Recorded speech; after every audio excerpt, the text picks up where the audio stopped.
I'm Michael Olshove. This is Dan Carr. We have a better understanding of, I think, why we're here this week. This is episode 2 of Close Encounters Behind the Balance Sheet.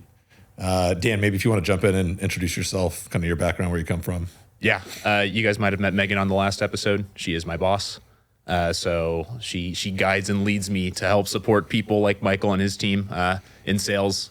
So I've been at Flowcast 3.5 years now, which is like 20 years in Flowcast years. It's kind of like dog years. Right? I don't remember you not being here for what it's worth. We talked about this last night. Spiritually, I've always been here. Yes, that's exactly right. But yeah, prior to that, I spent my life in the internal audit world. I'm a proud Protiviti alumni, still on the softball team, and will continue to do so. But yeah, I really nerd out about accounting stuff, and that's why I love being a little solutions consultant, because people tell me their problems, and I get to be the doctor that helps prescribe Flowcast functionality to it. It's a good time. Yeah. Megan and I talked a little bit about kind of what that transition looks like, and coming from, I think you were at a few different places. Protiviti, where after Protiviti? It was just Protiviti. Oh, it was? Yeah. Okay. All right. Makes sense. I'm a loyal man. So there's a couple things to know about Dan. You're a closet bro.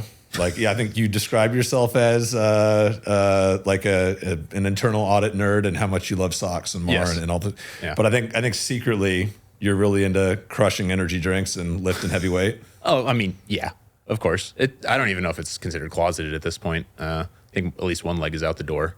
But yeah, I mean, I think that's part of why you and I get along really well, because we'll start talking sales stuff, and then all of a sudden you'll be like, I deadlifted 450 yesterday. And then that'll be the next 15 minutes of conversation and where we go. So it's funny, when Megan and I talked about this, I think kind of finding that right personality and bringing somebody into an organization to use a background that was aimed at something very different, but leveraging that background to, turn more into the sales side of the organization, and finding some of those personality traits that are hard to teach, some of those intangibles.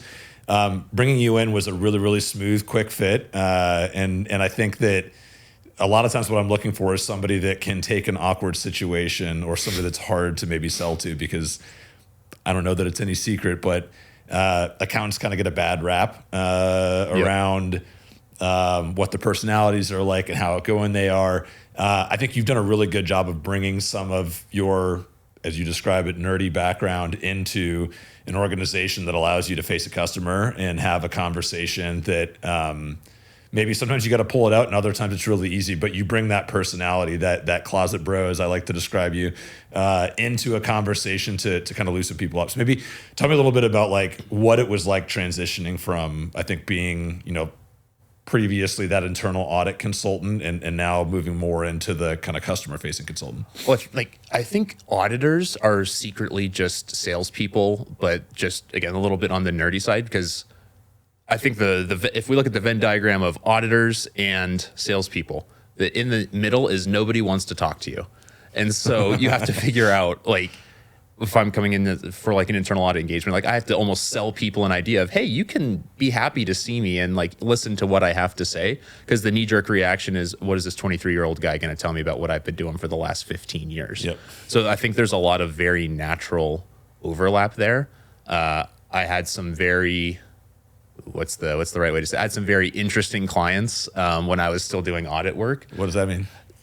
Wildly different personalities, Okay. like very aggressively on the end of the spectrum of, we are X corporation, publicly traded, billions and billions of dollars. You were 6 months ago drinking beers with your buddies outside of class. Like, Now you're drinking beers with your buddies outside of their office after work to deal with the people Yeah. I'm talking about now. Yeah. And so like that was a big thing of, okay, how do I get this person to trust me? Like, let's build that personal relationship so that we can actually start working really well together. Yeah.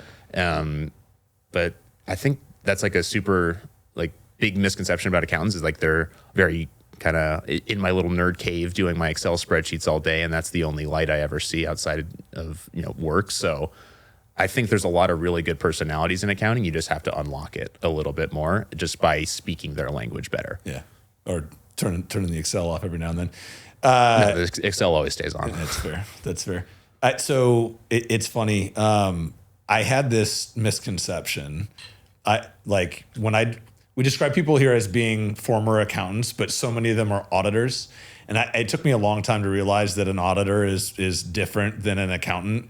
And certainly around, like in my head, it was always like, oh, the auditors are like, they're like the boss, right? Like they're making sure everything's done right. You answer to them. And it's quite the other way around, right? Well, unfortunately, a lot of the times we have to answer to auditors. Like if you look at like your big four, like financial statement auditors, they unfortunately hold a lot of power in the kind of relationship dynamic.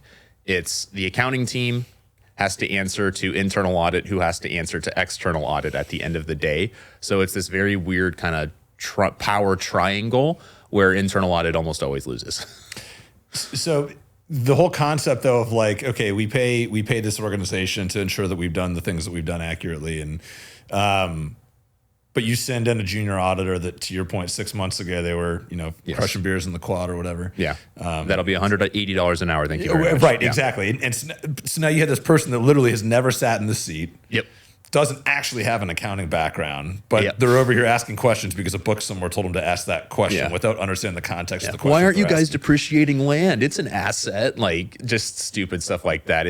And that's why people I think are so hesitant on auditors, because there's that understanding of junior auditor McGee over here might just be poking around and doesn't really know what they're doing. Yeah. But it's also like really advantageous to be in that position because you learn a lot really, really quick. I was saying like dog years for Flowcast earlier. Like it's the same, I think, in the consulting external accounting team space. I had to learn so much so quickly. Yeah.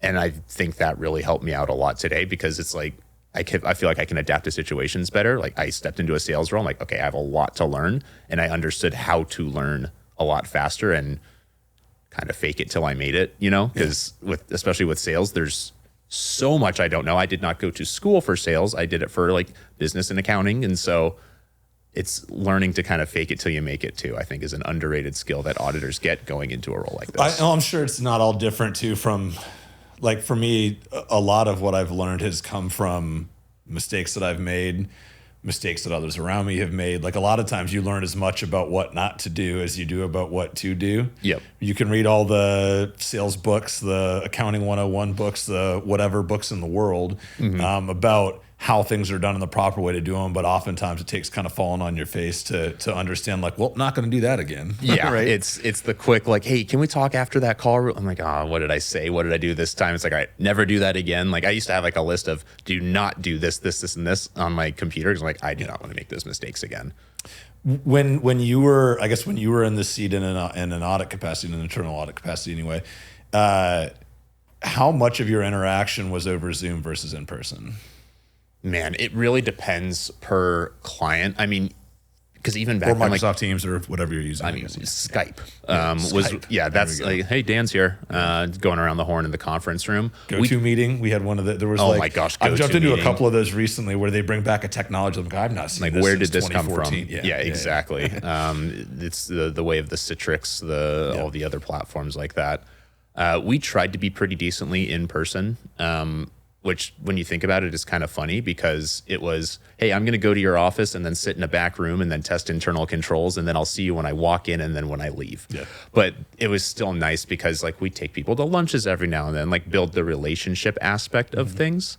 But yeah, I mean, I spent a lot of time at client sites, whether they were local, whether I was traveling. Like I did a lot of the fly in Monday morning, be in the office at 9 a.m. and then leave Thursday night, work from the local Protiviti office for Friday. That's cool. Okay.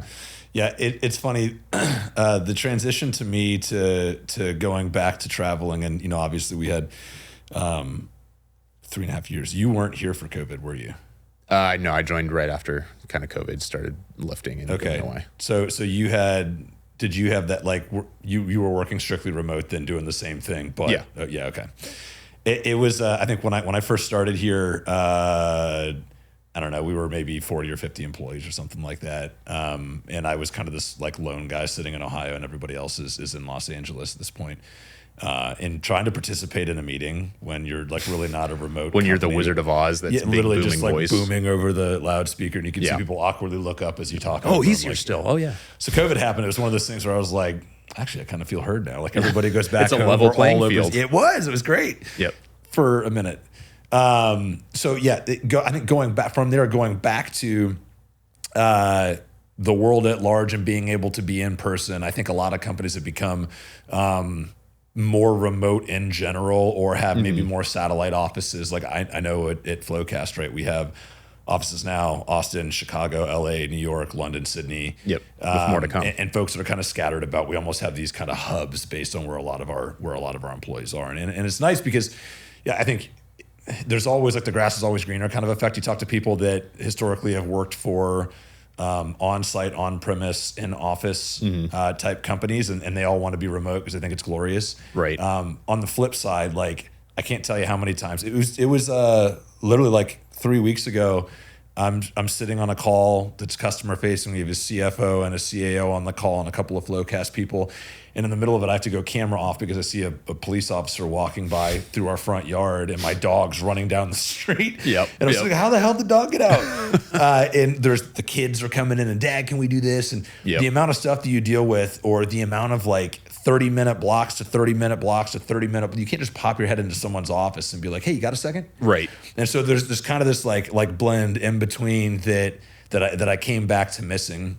When you transition to, I think, less on-site with customers and more video facing, like I'm sure you have some crazy stories. Like, what's some of the stuff that you've had happen? I mean, it's just a whole different world now, because the part of why I love my job, like as being like the solutions consultant, I get to talk to so many different people in so many different environments every day that it's just constant. Like, you never know what's going to happen next.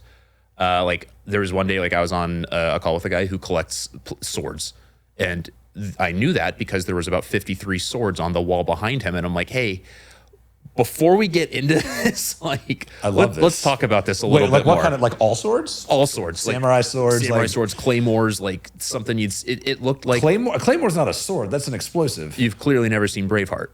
Guess not. Yeah. I mean, I have seen Braveheart. Big sword, two-handed. It's called a claymore. Yeah, a claymore. Okay, I have a lot to learn. Yeah, we're doing a lot of sword education here. Okay. Yeah, it looked like the prop room of like the Lord of the Rings. Like, it was That's amazing. Awesome. Yeah. And so he just like went really in depth about his like collection of swords and how he uses them. I was a little scared at first, but then I started to realize he's like, okay, this is just like a hobby he has. So like you see stuff like that. Or I was once Googling, I went on like a 2-week stretch where I got a bunch of people with gun safes in the back of their office. So I like started Googling their gun safes and how much they were worth. And then I was like, oh, like, what do you have back there? And then it opens up this whole new world of conversation. Magically, you know all the things in the world about gun safes, and you hit it off. Have like a Chat GPT open on the side, like, what is a gun? Because I don't know the world. I don't know anything about this. I can tell you about swords, though. Claymores, apparently. Let me tell you about a claymore. Yeah, a little more sword. medieval in my weaponry knowledge there. But you just never know what's going to happen next. Like, I had another instance where I was on a call with these people, and then this man's daughter's AirPods connected to his computer, and I'm on this soapbox rant about SOX controls and how important they are and that. And then this girl's voice comes through. She's like, Dad, stupid meetings coming through my AirPods. And the whole meeting stops. Everybody in the call can hear this. Everyone in the call can hear this, including the guy that's this part of the stupid meeting part. Yep. And I'm like, oh, well, kids, today we're learning about SOX controls. Just kept it rolling. Kept it going. Just trying to, educate the next generation of auditors and accountants, getting them excited. So. My favorite one that I've heard, and I wasn't on this one, but just have seen the recording. We're talking to somebody that's evaluating Flowcast and is kind of transitioning through contracts. We're negotiating a contract, and you hear in the background, "Mom, the cat puked in the mashed potatoes." Which sentence you never thought you'd hear in your life. And she's like trying to quiet her down. It is funny to me.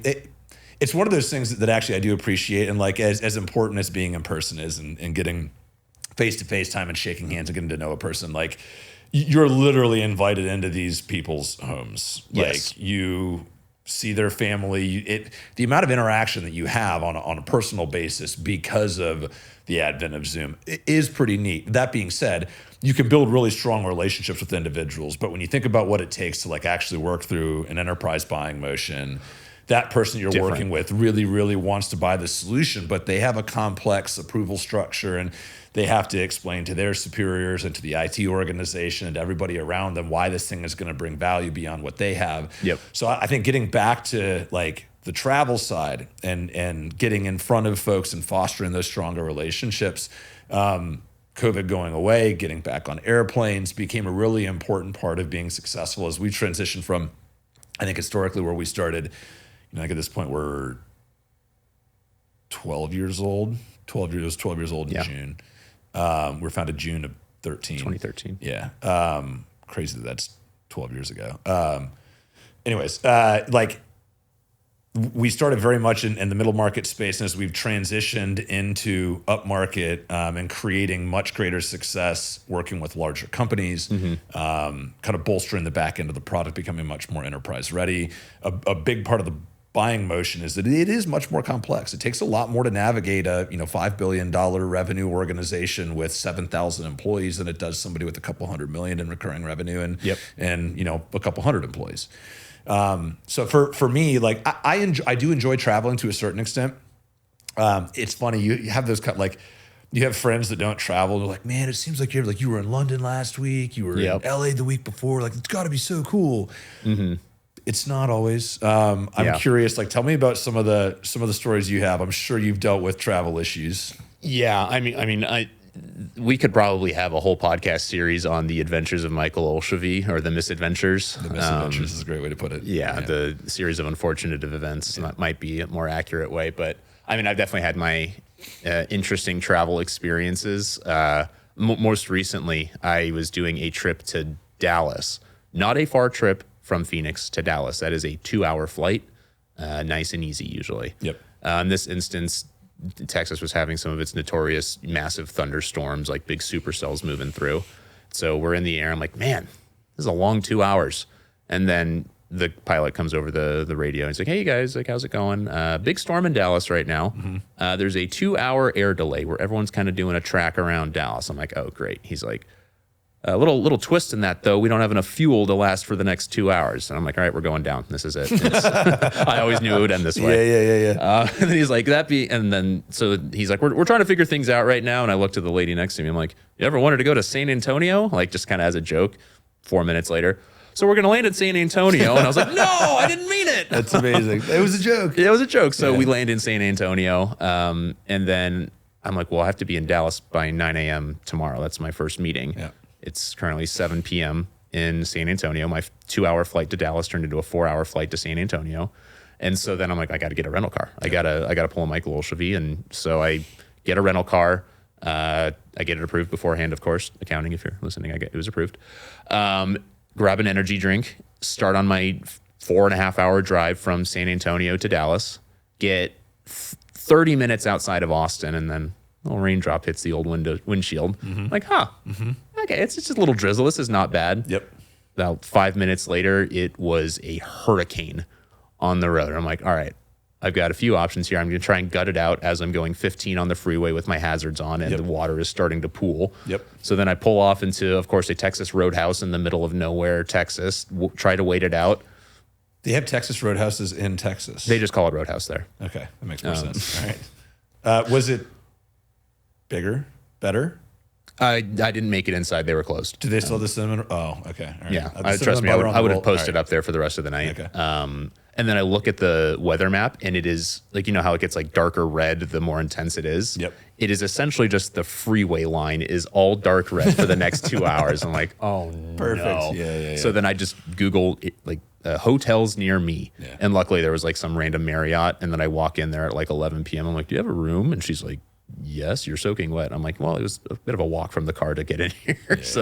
Then I had to do that. Woke up at 5 a.m. the next day, got in the car, finished my ride to Dallas, got there at 8:30 in the morning for my 9 o'clock meeting. And those are the things that people don't see. And I've literally made basically that same drive. Yep. It was San Antonio to Dallas. Yeah. Pretty sure is what it was. And there was like it was a thunderstorm or something that came through after, and actually the flight ended up taking off eventually, but I ditched it. Like, you can get off if you want to. And I was like, I know how the story ends. So I jumped off, got the car. I ended up getting there within 10 minutes. The flight landed before me, but I got to the hotel what would have been probably about 10 minutes faster than I would have otherwise. Yeah. But I kept moving the whole way. And I'm very much the kind of person that's like, I can't sit around. Yes, I'm impatient. Yep. I'm very impatient. Shocking. My daughter Paisley would not be surprised by this whatsoever. who, getting back to collections, but she doesn't collect swords. She collects tennis shoes. Collects tennis shoes? Yes, like only really expensive tennis shoes. She's trying to pitch me, Dad, they're really cheap. They're only $110. And I'm like, that apparently that is cheap in shoes now. I didn't know that's terrifying. But yeah, she has like all these shoes that she never wears because she buys only white shoes and then doesn't want to get them to. Anyways, I'm digressing. Those things you don't see, they're like the amount of times that you CrowdStrike happened, slept in SFO. That's the most unbelievable story. That was great. Took me like 3 days to get home. Yeah. And slept in 2 different airports on the way. Yep. So actually ended up befriending somebody that just so happened to be a pediatric oncologist at the Children's Hospital in Columbus, Ohio, who landed in, she was also trying to get to Columbus. She ended up in Cleveland, as did I, and there was a whole series of events that ended up there. And she hears me striking out, like the last flight to Cleveland ends up getting delayed. And as it's getting delayed, I'm on the phone with the rental car agency saying, we're going to land like 15 minutes after you guys close. Can you leave the keys in the car? Is there something you can do? And like, no, sorry, we can't do that. She hears me striking out, and I'm just resigned to the fact that like I'm going to stay in another freaking hotel, and I'm so close to home. Yep. And she's like, would you like a ride? Her brother happened to work for Microsoft in Seattle. Her dad is visiting from India, I think is what the situation was. And the both of them were waiting for her to get home, and we're driving up to pick her up. So I ride in the back seat of the car with the 4 of them, and we just talk a couple hours home from Cleveland to Columbus. Unbelievable. I ended up making it in the door. It was one of those like, it's like planes, trains, and automobiles. It was. There were so many steps along the way. Yeah. I actually considered renting a car and driving 30 hours or whatever it is from San Francisco to Columbus. I know, it was on your Instagram story. You pulled it up, the maps, and I wouldn't have been that far off. Which is crazy. Horrifying to think about. I made the drive from Newark to Columbus on 2 different occasions. Have made the drive from DC to Raleigh once or twice. So like the amount of times that happens, it's cool. Like I have all the status in the world. Yeah, they love I it. have like top status with 2 different airlines. Delta starts clapping when you start getting on the website. Yeah, it's actually I'm a big Delta fan at this point. There's other I won't. We recently had an alliance change. Yes. Yeah. So you can, for those that don't know, and there's a whole avenue you can go down, the points and status avenues. Airlines will do status matches. So you can earn a status with an airline and then do a challenge with another airline. And if you meet the challenge within a certain period of time. Yep. So I did a change from United to Delta, and now I'm top tier United. I'm 1K United and I'm Diamond Delta through the end of next year. I won't be able to renew United because I'm not flying them anymore. But if I wanted to, I could do a status match from Delta to like American and then ride both of those for the following year. So it gives you the flexibility of like, I'm very airline loyal. I stick with the one so I can maintain the status. But it does give me the flexibility that if we happen to have a meeting that's happening like in this city, and it's actually we're meeting in Philadelphia a couple weeks ago. This was a 1 day in, 1 day out thing, like a meeting in the morning, and then I'm back home that afternoon. That was on American. And had I done that, like I went ahead and flew American because I'm not gonna spend half my day traveling to a city that's really easy to get to that has direct flights if I can avoid it, right? But had I done the match with American, then I would have had status on American, would have been super easy there and back. That was one of those though where I ended up like, instead of flying directly home to Columbus, we also decided that we didn't have enough fuel to make it home because of a flight thing changed, and we landed in Charlottesville, North Carolina. Sure. Nice little stop off. It's right next door. Refueled, sat there on the tarmac for about an hour, took back off, got home. And that technically was my fault because I had made the joke with my wife. I got on the plane. I'm like, it's going smoothly. I actually left for work at the same time as her, and I told her I was going to beat her home. She's driving to her company that's in like Northwest Columbus. Like, I'm going to actually beat you home. And I went to Philadelphia today. Nope. Didn't. I mean, it's for when we were coming here, like you were texting me about like your travel woes for the day. And I was like, man, that sucks. Like I'm going to enjoy my 12-minute drive to the airport and then like an hour and a half flight. 5 minutes later, I got a text, your flight's been canceled. And I was like, I've had that one coming. That's on me. Yep. Yeah. Universe has a way. I mean, it worked out though, because we were both supposed to land at the same time, and we were going to carpool together to. Well, I was going to land in Burbank initially. Oh, I didn't know that. Yeah. Oh, that actually worked out better. It worked out wonderfully. Yeah. You would have had to trek down, especially that time from. That would have been horrible. Burbank. Yeah. Okay. All right. Burbank's my favorite airport in the country. It's the world's best bus stop. Yep. Yeah. The bag check is outside.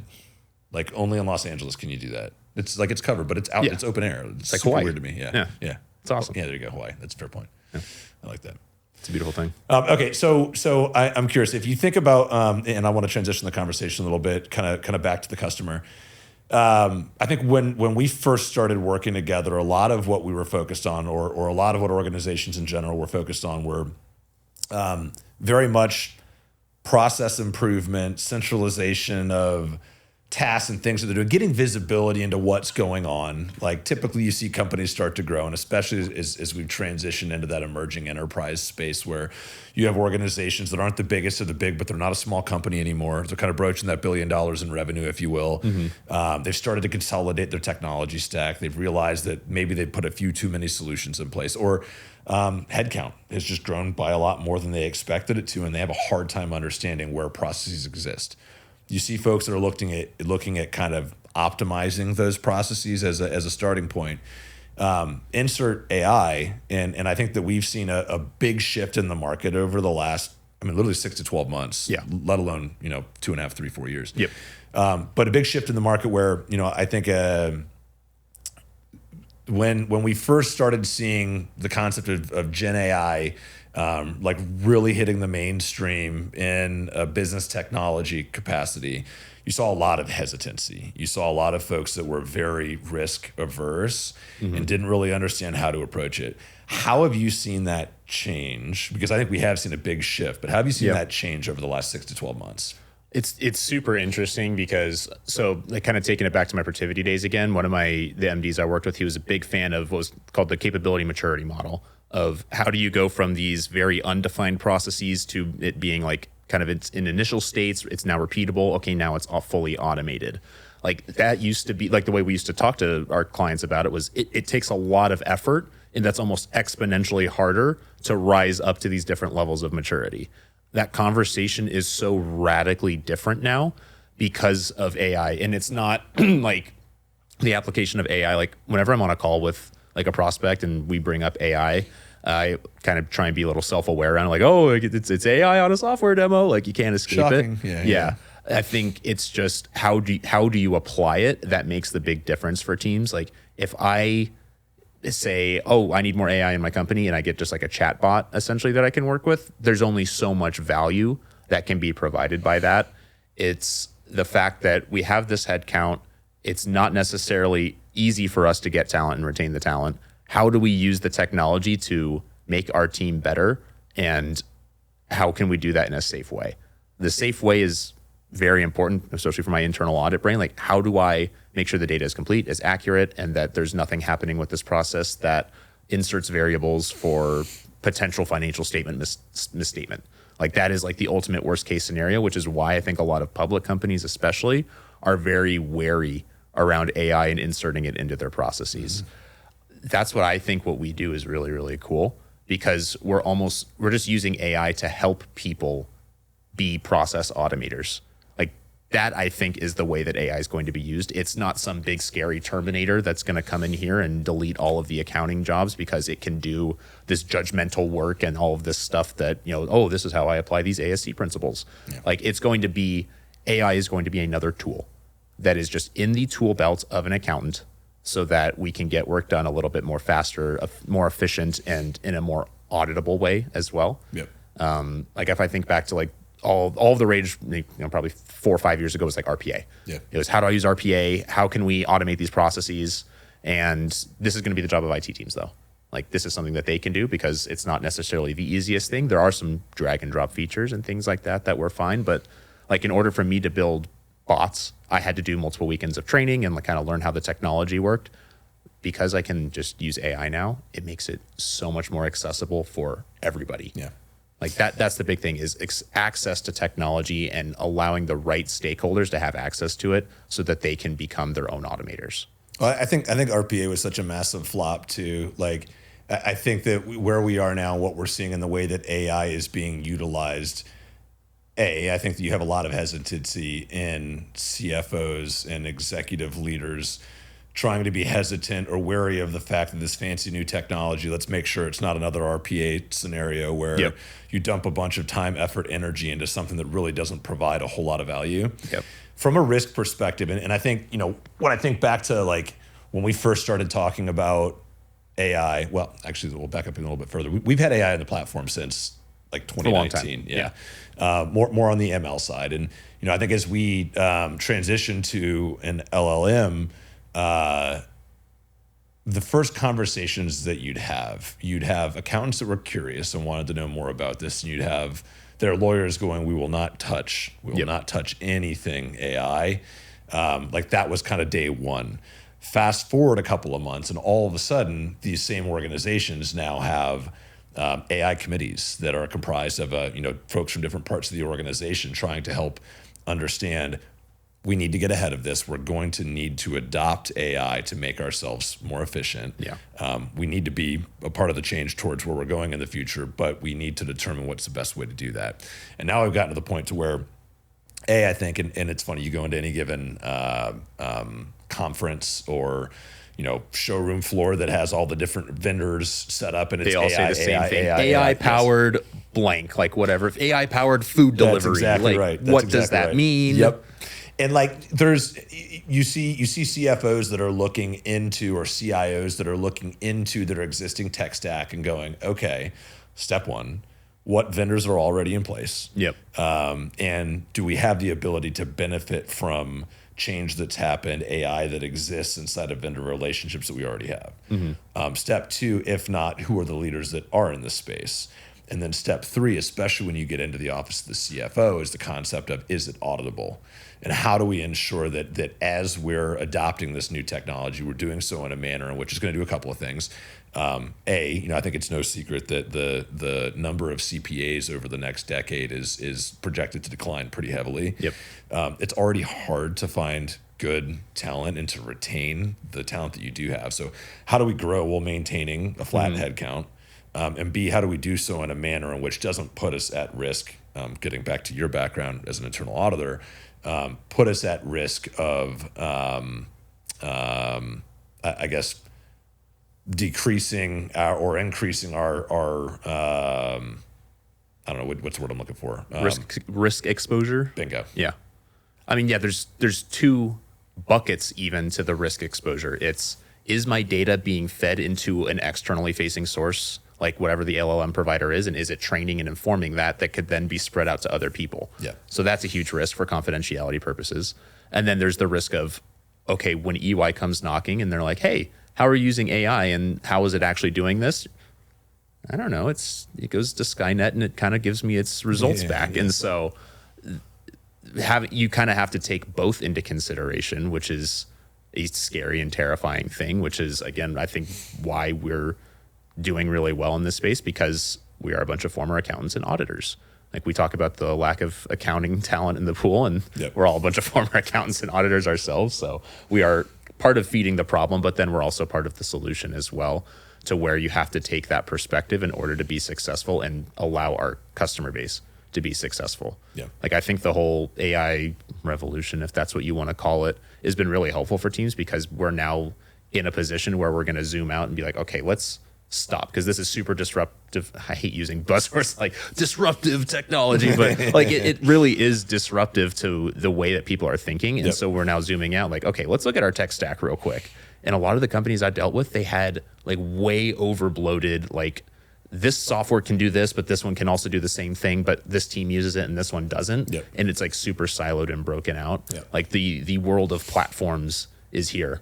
Like, that is the way that it's going to be successful for these teams, is how do we consolidate this and do it in a way that is not going to create too much extra bloat, like in our processes. And then once we figure out these platforms, okay, now let's start automating and figuring out where we can do that. Like, the big shift in the internal audit space, I think, is going to be shifting things from normal business process manual controls, where Michael reviews every journal entry over $50,000, and then Dan has to also do a secondary review if it breaches the $75K threshold, to IT related controls, where, okay, is the system configured, set up? Is the SDLC controls in place? Do we have change management procedures like locked down? I think that's where the shift is going to go, where we need accountants to be IT enabled, and we need to be able to get these IT controls locked down and get us really well educated on those and we're going to have a lot smaller population of business process level controls. And not even just that. I think, and I think in general, like I think today as a technology company, you're either the consolidator or you're being consolidated is kind of what you're getting at, right? Like how do you broach a platform that from a business perspective brings value and isn't just trying to become another ERP, right? So like I look at it even from the human aspect. Like so many of the companies that we talk to, they have an internal audit team and they have an accounting team. And accounting really doesn't understand what internal audit's doing other than requesting that they send stuff that they've done to them to prove that it was done a certain way. And internal audit really isn't all that familiar with what's being done on a day-to-day basis by the accounting team outside of the scope that they have into the controls that they've identified, right?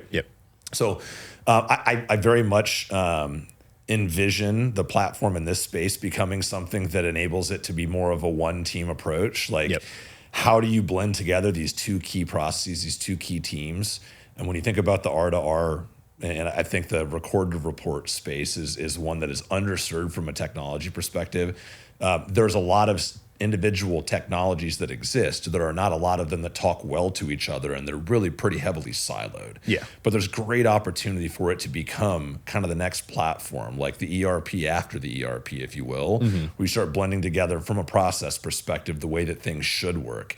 It's going to help you, from my perspective, I think, enable that flat head count. It takes fewer humans to, as you bring together these processes with technology, to oversee those separate processes because they're not separate anymore. Now they're combined, right?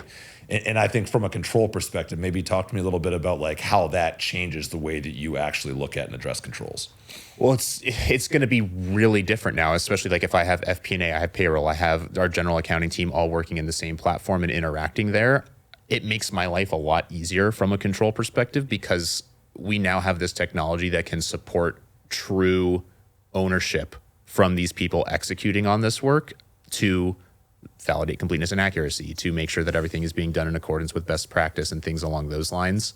And to then enable internal audit to have access to this data in a segregated, like proper way, that allows for real-time risk mitigation. Like internal audit is working with the business. Like it is not kind of the A versus B relationship that you see with like accounting versus external audit. Like the whole charter of the Institute of Internal Auditors is for internal audit to provide value to the business. We identify items, we then help remediate so that when it gets to external, everything's all peachy clean. It also enables you to educate the business better. And it creates a more well-rounded accountant and accounting team and finance team that understands the broader scope of the business, right? And the implications of that business. I mean, I think especially back when like SPACs were all the rage and everyone was doing that and like people were going public that had no business doing that. Like all of a sudden I went from I'm working at a small company and I do my job to now I have socks requirements. I have to wear socks on my feet. And what does this mean? Like, and so then that education piece, like you were saying, has become so much more critical of, Dan, you are doing a control, but it is your day-to-day job. Insert ChatGPT. What are socks? What are socks? How do I spell socks for controls? Like it's just way different now. So, I mean, technology is going to be the way that we move everything forward. Like the manual processes just cannot exist as they used to before, as much, at least. I've found ways to mentally move myself backwards with some of this new technology. So like Shoeshine Boy has the dirtiest shoes. I'm out here talking about utilizing technology. You know, it's preaching the things that are important to the business. I have done a really poor job of utilizing like ChatGPT or other AI platforms. In my day-to-day life. I look at my wife who does a great. We're in the middle of a massive home remodel right now, and the like amount of photos that she's used of our home to look at, you know, these light pendants that we're thinking about buying from Pottery Barn or whatever, and have them overlaid in and asking for it if you change the color, and it's wild. We made some amazing decisions, but I'm not the guy doing that. I'm the one that like we have a friend that has a lake house on Lake Cumberland in Kentucky. They're really well known for their houseboats. It's like a long kind of snake-shaped lake that's super deep. I'm pretty sure it's man-made. It was like an old quarry or something like that. Really tall cliff walls, and they're known for their houseboats. And a houseboat, if you're not familiar, really massive, like double-decker boat with a rooftop. And it's like a house, but it's a boat. Yes. Oh. Yeah. Can't get anything past you or me, I guess. But like they don't ever come off the water. They just live there. Like it will always like a be house. there. Exactly. Okay. But it's a boat. Exactly. Okay. I'm the kind of guy that goes on vacation, and no matter where we go, I'm like, we should move here. Like Yeah. I wanna be. I've always wanted to live in Livonia, Michigan. That's exactly it. So at some point, I'm talking to my wife. Probably had a couple beverages, and I'm like, we need to own a houseboat. Like, this is amazing. Can you? We love hosting. Yeah. We should have a houseboat. Everybody ties their boat up on the weekends, kind of a thing. Yeah. And like, But instead of people coming to us, we can go to them. well, no, they come to us. We hang out on the boat, and they bring all their boats to us. We're a big hot dog fan. I love hot dogs. Not as much as my wife has like 3 sports shirts. One of them is like in 2 different colors for a couple different teams that we like that are. I just hope both teams had a good time. Sure. And the other one is a baseball shirt that says "Here for the hot dogs." Yeah. And so like those are the things that are important to us. She puts ketchup on potato chips, ketchup on hot dogs, ketchup on everything that exists. She eats ketchup on weird Just things. big ketchup person. Hot dogs, big ketchup person. You got to get her a hat that says like "Bad day to be a hot dog." She already has that. Yeah, it's should have known. It has the Costco logo on it and everything. Oh, It's- that's yeah. Yep. That's I love you. She actually was just given that by a friend of ours as a gift. Anyways, so I'm like, we're gonna buy a houseboat. Yep. And obviously, we're always gonna have hot dogs on this houseboat. Like when you show up, there will always be hot dogs ready. One of the roller machines going. It's our thing. Like that'll be whatever. So we go to ChatGPT, and I'm like, okay, how do we come up with good names for houseboats? Okay, well, what if that houseboat was always hot dog themed? Yep. And so we kind of keep going down this path. The name of our boat that she'll never let me buy and will never own because it just doesn't make sense is Bon Voyage. Golly, that's pretty good. Yep. Wow. That's how I historically have used ChatGPT is coming up with names for things. And generally, I'll put a twist on it that turns it into hot dog themes. So like next time that you're using this tech, you can always go, now what if we themed it with hot dogs? Doesn't matter what you've searched. You can always add that next caveat on. Now theme it with hot dog. And awesome answers. You should have called it the doghouse boat in parentheses. Okay, that's pretty the good. doghouse. That's pretty good. I get it. Yeah. Because I would be in it if I bought the houseboat. 100%. Yeah. See, this is what AI is really supposed to be used for. Yeah. Like when I use it in like the worst ways possible. Like, here's a picture of me. I want to see myself in a suit of armor in Mordor. Like, and the I already forgot the name. The Claymore. the Claymore. Give me a big claymore Yep. and let me think I'm cool for a second here. Like, I love doing that kind of stuff. I make a lot of AI generated images, and my friends hate it when I do it. What do you think's superior, the Claymore or the samurai sword? I mean, there's different functions there. Like, I'm going to be more scared of someone wielding a claymore because it's a larger sword. You can run away from it though. I feel like way faster. It's long though. You can, yeah. Samurai swords are scary, just mostly based on the person wielding it, because I know they are a very well trained individual. That is, I'm not even going to see them coming. Yeah, that's a good point. Yeah. Okay. So I think ninjas have the upper hand on Vikings there. I think that's the. I can see the future of my ChatGPT usage. I have some strong questions for it. What is the best kind of sword for my body and build? Yeah, that's exactly right. Yeah. Then go to medieval times. They usually have them on the walls there. Yeah. How much do you need to deadlift to be able to lift the Claymore? Yeah. Step build one. that chart out. Start training now. Yeah, and then use Replit to make a website to help people decide what sword is best for them. Yep. I like that. Yeah. We installed recently in the office I guess not that recently, in the last several months anyway, golf sim. Yep. You've been working on your golf game. I know you've got Trying. some lessons. Yeah. Where are you at now? I'm stuck in a perpetual frustration loop. That's just golf, though. Yep. It's one of those things where I'm like, oh, maybe if I buy like new clubs, like it'll be better. It's not. It's not. Yeah. No. I'm at the point where I really like being good at stuff. It is a sickness in me. I cannot accept being bad at something. Yep. And so I broke 90 the other day. Did you for the really? first time. That's Yeah. a great day. Which is big milestone for me. Yeah. Followed it up with a 97 the next round I played, so that was a bummer. Yeah. I really want to make the joke on the front nine or the back nine. The front. Yeah. But yeah, it's kind of consuming my every thought at this point of how do I get better at this, because I feel like it's going to lead me to great successes in the future. And I'm the same way as you. Like, I'm very competitive. I usually can figure out how to be good at something or to do something well. Yep. I started playing golf from a very young age with my dad, and I spent a lot of years frustrated because I couldn't figure it out. And it's also one of those things you have to dedicate a lot of time, effort, Yes. energy, practice to. And like, I have 4 kids. Yeah. Paisley, Palmer, Layla, Aiden. They told me if I said their all get a names, they'd mention. feel famous. Yep. I a long time ago, I realized that I would never be great.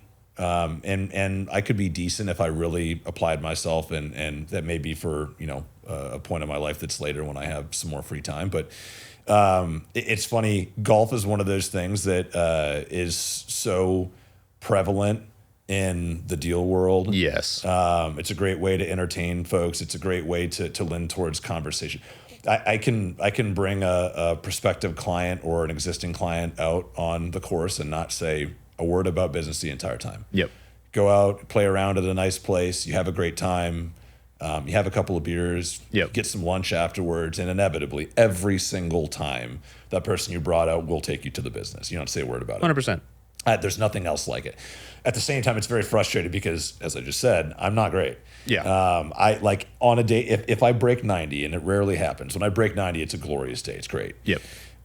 We work with a bunch of people that like Roshan. Oh my God. We have an annoyingly good golf population here. Everybody. Like It's we have insanely former frustrating. collegiate golfers. We have folks that are single digit handicaps left and right. Yeah. I took Roshan out. Well, the company took us out. Actually, it was Roshan and some folks in the partner world.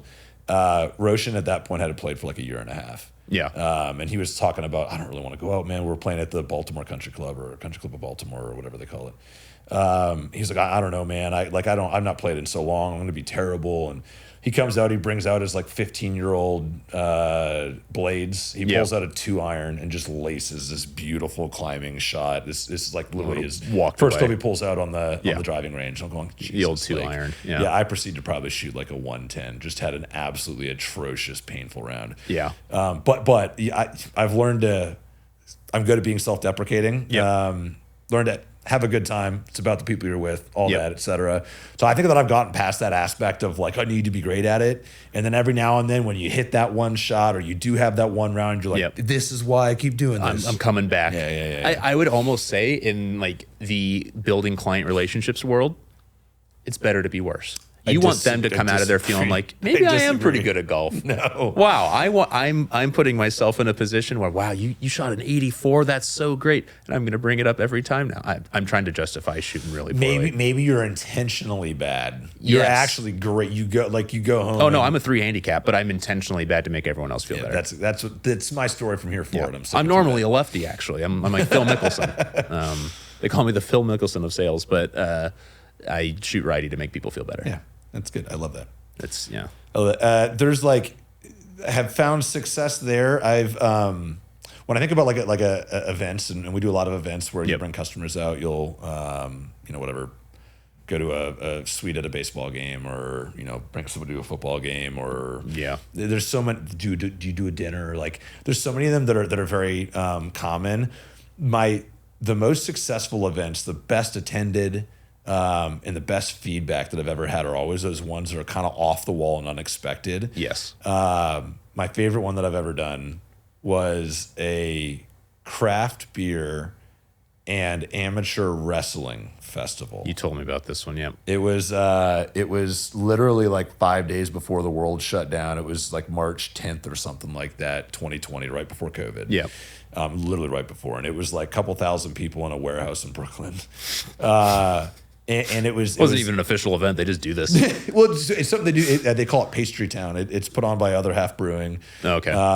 Who they've been around a long time. They're kind of like hyping the hazy IPA pastry stout world. Like if you're a nerd that goes down the craft beer lane, they've been around a long time. They make great beer. But they had this thing called Pastry Town, and so it'd be like 30 different breweries show up that are all like really well-known kind of hype breweries from different parts of the U.S. and the world. You have some international breweries that come over from Europe. I mean, they all serve pastry-style beers. So you have like these like decadent, super sweet, like diabetes-inducing stouts and fruited sours and you name it. And then in the middle of it was like this this wrestling ring. And like you have the guy Casanova was another half guy. He was actually one of the security guys like a bouncer at the front door. Yeah. Is the amateur wrestler that's like the main event, if you will. Oh, this is like big production. Oh yeah. There's a Macho villain. Man Randy Savage. There's a villain that comes out to start, and he's like, "Craft beer sucks. I drink Heineken." Oh, this is the whole start to the event. He ends up at the very end of it. He ends up getting knocked out by a massive sheet cake. Guy takes Casanova takes a sheet cake and knocks him out. I'm not a wrestling fan whatsoever, but this is one of those for the day. We had customers there that ended up like face painted as like OG WWF prior to WWE wrestlers. Yep. It was the most fun that I've ever had at an event, and leaving that, the feedback that we got, I need to go back. I'm like reminding myself of this. We need to go back to doing more of these events. Yes. Just a random off the wall. Everybody gets the event to like, oh yeah, sure, whatever, a suite at a Yankees game. Like, unless you're a massive Yankees fan, it's always like, yeah, sure, take the team, whatever. Right. But you do that thing where, I really want the executive buyer, the decision maker, the person from this company that's going to have the end all be all, and our champ, the person that really wants to buy the software there together. That thing that makes them want to say, yeah, I want to go to it. If it involves amateur wrestling and people getting knocked out by sheet cakes, it's an obvious yes. You're saying yes to that every time. Absolutely. We need to start just like manufacturing these types of events where it's like, oh yeah, we're going to go to this thing, and then oh yeah, by the way, we're doing 3 days in the wilderness. It's just us to survive together. We're going to build a really strong bond. You want AI in your tech stack now? We're going out to the boundary waters. Yeah, exactly. Yeah. We have a knife and a bag of granola. No, it's probably not ethical. Never mind. I was going to go. No, say it It was going to involve animal fighting. Okay. Put them in a ring with like a bunch of raccoons and see, I don't know. Yeah. It probably doesn't. I don't think PETA would approve of that one. Probably not. But like in a good way. Your goal is to love the raccoon without it hurting you. They're cute Isn't animals. that a scene from Elf?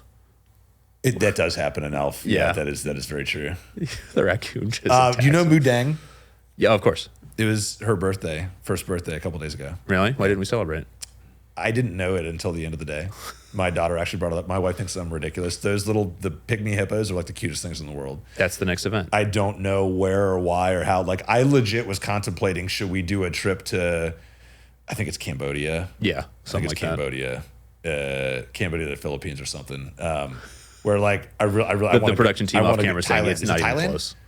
Thailand. It's Thailand. Okay, it's Thailand. I had to look offset for that. Yeah. I really, really want to do a trip to visit Mudang. Mudang? Yes. And my wife thinks I'm an idiot. But Ned's so cute. We just got to get some prospects out in Thailand to expense the trip. It's not a bad idea. This could be an event. There's got to be a handful of CFOs that want to meet Mudang. In Thailand? Yeah, 100%. Probably. Yes. We can ride elephants too. Yeah. Largest land-dwelling mammal. If you didn't know. Yeah. Like living? Like not ever, obviously. Well, yeah. I mean, currently. Huh. Are they large? Are they smaller than, I guess, what would have been larger? Like the woolly mammoths? The woolly mammoths. Those things are huge. Or, I mean, like dinosaurs. Like if you I never start saw looking one, at, so I'm not sure. like your brachiosaurus, for example, large. Well, those creature aren't there. mammals. Oh, yeah, they lay eggs, didn't they? Yeah. He knows a lot about internal audit, but less about. I used to be a big dinosaur guy. When you were 5? 6. I think everybody. So it goes from like at that age, it's dinosaurs, trucks. I was big into airplanes. Dinosaurs, trucks, airplanes, heavy equipment. Legos, Heavy machinery. Yeah, heavy machinery. When you're a kid, Yeah. As an adult, heavy machinery is still kind of a thing. Yeah, I it's guess. awesome. Pretty sweet. Yeah, I agree. Yeah. But then you go down you end up barbecue, craft beer. Yeah, like at a certain point, Home like improvement. you have to pick a lane. A lot of people go marathons. Other people go craft beer. Yeah. And then other people go AI. I don't believe in running. No, it's not real. Yeah, It's unless you're in an airport. I did the other day. the 6-minute mile. Yeah. I don't think that one wasn't a full mile. I did have a full mile. Well, the run. Atlanta one. The Atlanta one, that was not 6 minutes, but it was under 7. It was a full mile in under 7 minutes with a rolly bag. I mean, extrapolate on the story for the people that this is one of my top 3 Michael Olshove travel stories. This is my second least favorite. Yeah, so we have a delay. If you're flying out of Columbus, Ohio, everything is delayed. Which you should never do. I know. Nobody cares about Columbus, so like everything gets messed said up it, not because me. of it. I have like a 45-minute delay from Columbus to Atlanta. I'm laying over in Atlanta on the way to Dublin, Ireland. The second best Dublin. First best is in Columbus. Sure. Anyways, I have a 45-minute layover and I have a 45-minute transfer, obviously, because why in the busiest airport would you not schedule 45 minutes between flights? So I'm landing in A and I have to transfer to E or vice versa. Either way, I have to go all the way across from one side to the other. Midway there, they cancel my ticket because you can't make that transfer in time. I get off the plane, I run. Like I skip the plane train you have to normally get on, and I run the entire way. I make it there. Like, come flying up to the gate, the door is still open, I'm wheezing. The guy's like, What are you doing? I was like, I made it. He's like, what's your name? I gave it to him. So you guys canceled my ticket, but like, I'm here. He goes, you shouldn't have been able to make that transfer. I was like, I made the transfer. I did it though. I'm here. Built different. He goes, I'll get you on the plane. We still have your seat. Show me your passport. I'm like, oh God. I'm like looking in my bag. Do we really need that? I don't, like, in my head, I'm like, it must have fallen out of my pocket. It was stuffed into the seat in the plane. I come to find out. So I don't know where it is. Have no idea what happened. And like, I'm normally very organized with these things. This doesn't happen, but I'm in this fluster to make this thing right. Yeah. So I go walking away. I'm like, I've lost my passport. We have a meeting with an existing customer for an important renewal. And like, I'm not going to make the meeting. I'm devastated. I'm trying to figure out I can't possibly get a passport. So I find the manager. Go to the duty free. Do you guys have passports? I mean, literally, yeah. Can you just like gen one up real fast? Yeah. Can AI do that? I don't know. We should look into this. Yeah. Probably is not it legal? Yeah. So I find somebody that looks like a manager talking to a team of people in this particular part of the airport. And I was like, hey, if I lost a passport, like, how would I track it down? And she gets on the phone and she gets like the managers of each of the different terminals, explaining what happened, where to look. And one of them went back to the plane, found it in the seat of the plane. She's like, we found it for you. So go get your passport. So I go back, I get there. She takes my cell phone number from me too. She's like, I'm gonna try to figure something out. We'll try to book you. Like, I'll call you in a minute.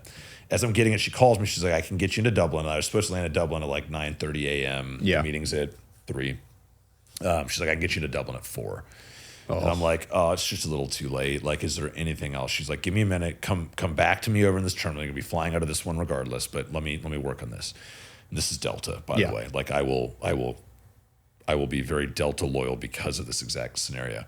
I get back there and she's like, I found something for you. We're gonna get you there at 2:45. And I'm in my head, I'm like, I'm gonna be late for the meeting, but like, I'll make it. You'll be there. Right? We'll figure it out.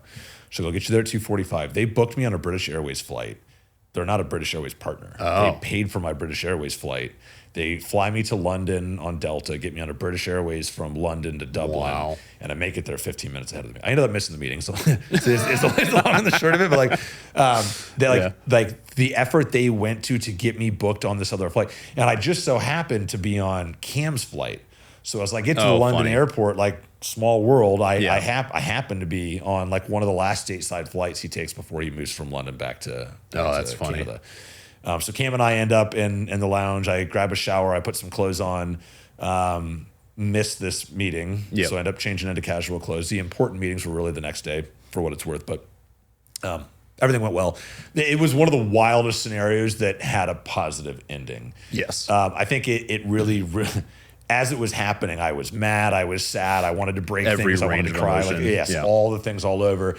And then somehow it worked out. And it was one of those where like I got the contact information for the lady from Delta Center, like a really nice email. And I called them and said, here's who it is, here are the people that like whatever. And I went and I think we're really quick as humans to leave the Google reviews or the Yelp reviews when something bad happens. But like that was one of those where I wanted to be really cognizant of the fact that there were some humans that made my life way better. I have a rule that if I leave a bad Yelp review, I have to leave a good one for another business to make sure that I'm evening out my Yelp cosmic karma. I like that. That's a good rule. Yeah. Have you had any of those like wild things happen? I mean, not like you, not nearly like that. Phoenix is a very easy place to fly out of because you choose American, you choose Southwest, and then they take you wherever you need to go. And it's like the easiest thing. I have been very travel spoiled because I mean the worst things that happened was that Dallas trip that we were talking about earlier, and then like I got a flight cancellation for this trip, and then I just had to rebook a flight. Like I have done. I have like a little app that tracks all my stats for flying and stuff like that. I've done 65 legs over the last year and a half. And I've only lost like 10 hours to delays. That's amazing. It's incredible. It's amazing. I was talking to Cam about this earlier, and maybe I'll start doing it now because this is the second time this has come up. Like, imagine going back to when you first started traveling and keeping a log just of like the things that have happened, the canceled flights, the delayed flights, the changed whatever. Like, I would love to actually go back, look, calculate all, like, the amount of times that I have Chase Sapphire Reserve. I have 2 different kinds of Amex Platinums, one that's tied to an airline. Like, oh, like the Delta one? Dude, like they're worth, when you look at like the annual fees, they can get a little crazy, but the first time that you like sleep in an airport and then get in line at 4:45 for the you know, whatever the Amex lounge to open up and you get a shower. Yeah. Like, this was worth it. This is worth every penny. I'd do it again. I'll double it. The amount of times that I've showered in the airport, I've also started, and frankly, it pays off too, because like with the red eyes home, just you grab a quick shower before you get onto the plane. And then red eyes for me, like, are always, it just feels like a really long day. I can sleep anywhere. I can sleep on a plane. See, that's the difference. I can't sleep on an airplane. I could lay down right now and go to sleep, like while the cameras are on, while we're having. I literally could go to sleep right now. That is such a gift. It's a sweet skill. I do not possess. Like, I also do not like flying in general. Like being on a giant metal tube, 35,000 feet in the sky. It's witchcraft. It's not real. I don't know how it does it. I don't know. Every time I'm on an airplane, like the laws of physics are going to break and it's going to come down. Yeah, I made a comment to that tune not too long ago. My wife starts talking about like, it's called lift and like acceleration, and it's you know, whatever. I'm like, don't talk to me about that. It's a massive metal thing that's just going to fall out of the sky. Yeah, like it's a skybird that somehow. I don't like it, but I do it anyway. I had a flight the other week that was on like one of the Embraers, like one of the more, the like, little regional 2x2s, the jets. 175s. Yeah. And it's coming in, and we're landing in Columbus, and it's a really windy day. And we're coming down, and it's like you're looking out of the side window, and it's like the wheels are touching. Like they haven't touched yet, but they're like, well, we're right there. You're right we're there. Hovering. And then full throttle took back off, and like everybody in the plane's like, aborted. Like, what happened? What's going on? What's going on? Nobody said a word. Nobody yelled. Nobody anything. It just got real quiet. And the pilot goes, "Got a little windy. We're gonna take another pass at this one." And you're like, "Okay." So he circles a couple of times when we go to land again, and it's just like you can feel the plane doing this thing as it goes doing in the again. same thing. I've never I don't love flying. This when I said that the situation going to Dublin was my second least. This was my least favorite flying experience ever. And I've never been on the ground and taken back off. Oh yeah, you know what I mean. When you think you're so close, you're like just about to relax. I just like heart in the throat, stop. So as it's landing the next time, I'm sitting there just like fully clenched, white knuckled. It was a horrible experience. I hated it. We got on the ground, and the pilot said something that was like clever and kitschy and whatever, that like tried to break the ice, and you could hear people like, I love when they do that. Yeah, no, I hated it. I hated everything about it. I like just with the nobody pilot. clapped though. There was no like. Okay, that's good. I had one landing that was really rough where we like kind of slammed onto the tarmac. And then like it's like really quiet, and everyone's like, whoa. And then he comes up. So we found the ground. Nailed it. Six. It makes me feel really confident in your capabilities. I'm glad we're finding this out now. This is a totally random question, and I'm doing this more so to upset some of my friends that get sick of me talking about airports. Top 3 airports in America for you to be at. Go. Top 3 to be at? Yeah. Like your favorite experiences Burbank. to fly in and out. Burbank. Okay. Burbank's up there. Just it's easy Guy to get Fieri in. restaurant fan. The Guy Fieri restaurant actually is great. There's a guy that works in the Guy Fieri restaurant that, oh my God. I could go in right now and do his entire bit. He's like, hi, my name's James. Mama always says that when you know someone's name, you're like family. Go in, sit down at Guy Fieri. You're going to hear him say that and like 3 other things. Why'd you say it like Forrest Gump? That's what he sounds like. Also, Forrest Gump, if we get into the top 3 movies, it's in there. Yeah, Number 1, all day. Anyways, like the Guy Fieri restaurant and the people that they employ in there are amazing. It's easy to get in and out of. I love Burbank. Okay. 2 of them are in LA. Have you been out of John Wayne, Orange County? No. It's tiny. Yes. It's like really nicely kept. Yes. It's not often that I fly out of it. I feel like I can't do 2 in the same city. So that one's out. Okay. John Wayne's out. I'll go with LaGuardia. LaGuardia. Hot take, because I used to hate it. Well, the renovations have helped. The renovations have helped, and I have like a really high success rate getting in and out of there. And I spent so much time going in and out of Newark because I was United for so long. Yep. That like LGA, I just like it. It works. It works well. It's and also I'm happy with really fun to say LaGuardia. it. It is. That's like a top 35. Where word does to that say. word come from? It's actually like ancient Roman language for flying. Yeah. Well, before flight existed, I appreciate that. Well, no, I mean, this Birthplace of aviation, by the way. Ohio. Birds flew. They've been doing that for centuries, That's actually. fair point. Okay. Sounds I guess that's a great point. Yeah. All right. That's fair. Third, probably Tampa. Tampa. Okay. And only because when I fly to Tampa, it's always like with my wife and or some friends, and it's Okay. always for like we're doing something that's fun and highly anticipated. And we're Okay, doing so a it's little- more of the energy that you're where feeling you're at going. the airport. Yeah. Okay. I wouldn't say it's a great. I couldn't even tell you what the airport's honestly like. It's been a while, but It's it's just an always, airport. it brings good. feel feelings. good when you're It brings there. good feelings. Yeah. Okay. Least favorite, number one, not even close, is DCA. No, sorry, not DCA. Oh my gosh, The other one. IAH. What's the that's one in Houston. Virginia? No, okay. Oh my gosh, You're thinking of IAD. IAD. IAD. Dulles, right? Dulles, yeah. It's in Virginia. Definitely not an The DC IED. one, yeah, not Yeah. IED. Dulles. Yeah. Easily. You have to take this stupid wagon cart weird tram It's thing two that's on these, Clydesdales and a wagon. massive wheels, and you have to like take it across the tarmac. The longest thing to get to. And of course, this has to do with the transfer to Columbus always on a tiny little plane where you board on the tarmac, and Yeah. that's my least favorite. Okay. Easily. Wow. I mean, understandably. What's yours? Least favorite? Yeah. Orlando. Okay, go on. I don't like any airport where I have to take a tram. Central Florida is terrible. I mean, yeah, I don't like their security layout. It's just everybody go. Yeah. Like in these big old long lines. I don't like that I have to take a tram to my gate. I have beef with any airport that makes me do that. Yeah. It just feels outdated. Like for a long time, that was the only place in the world I knew that had a Qdoba still. And I feel like that was a stain on their reputation. Is that a good thing or a bad thing? I've never been to a Qdoba. Free queso. Oh, Or used to be free queso. okay. They're making a comeback though. Okay. I'd support them if they were a Flowcast customer. More of an El Pollo Loco and Chipotle guy. I'm a big, I like spending money with customers. Big Yes. fan. That's why I love the Jaguar Land Rover as a customer. Oh, bingo. So my wife wears Vuori and I refuse to. I only wear Lulu. With Lululemon being a customer. Yep. Also, I really like their license to train shorts. They're great. Okay. I drink more C4. Let's pause there for a second. I feel like we need to have a conversation around your caffeination intake. Okay. Just in general. For those of you that are uninitiated, C4, 200 milligrams of caffeine, featuring Per can. featuring Per 16 ounces. It's less caffeine per ounce than the one that everybody drinks is. coffee.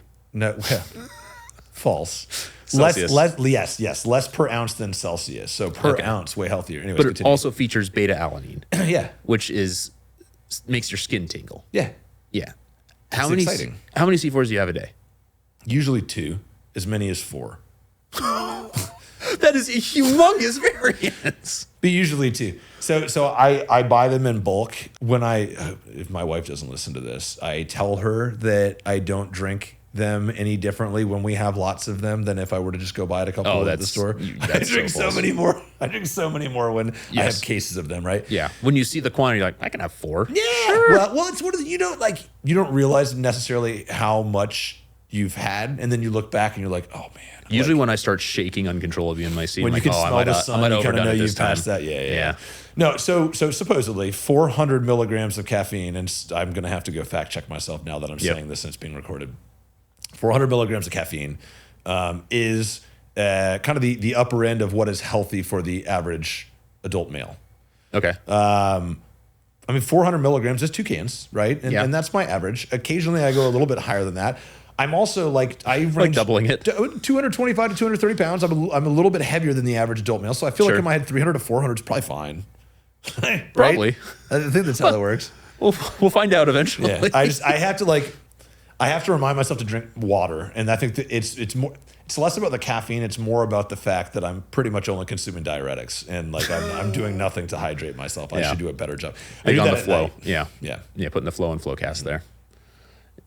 I drink plenty of water, and that's an issue for me as someone that has like 6 consecutive hours of meetings. Yeah. Like, and it's like a nervous tick of mine too. Like if someone asks me a hard question or something, I'll take a little sip of water before. Buy yourself a little bit of time. Yeah. Do what I do. It's a classic sales move. It's a great question.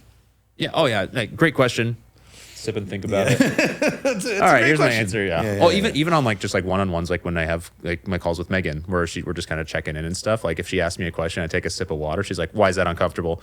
And I'm like, "No, I'm actually just thirsty." She knows it. She knows my ticks at this point, which is yeah. really bad news for me and great for her. So That's amazing. It's a tell. But if I'm gonna have a nervous tick, drinking water, stay hydrated, kids. It's not a bad one. It's a good one to have. Mine is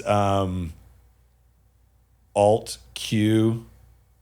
Leave Enter. meeting. Yeah. Alt Q enter. Alt Q enter. Oops, the internet went out.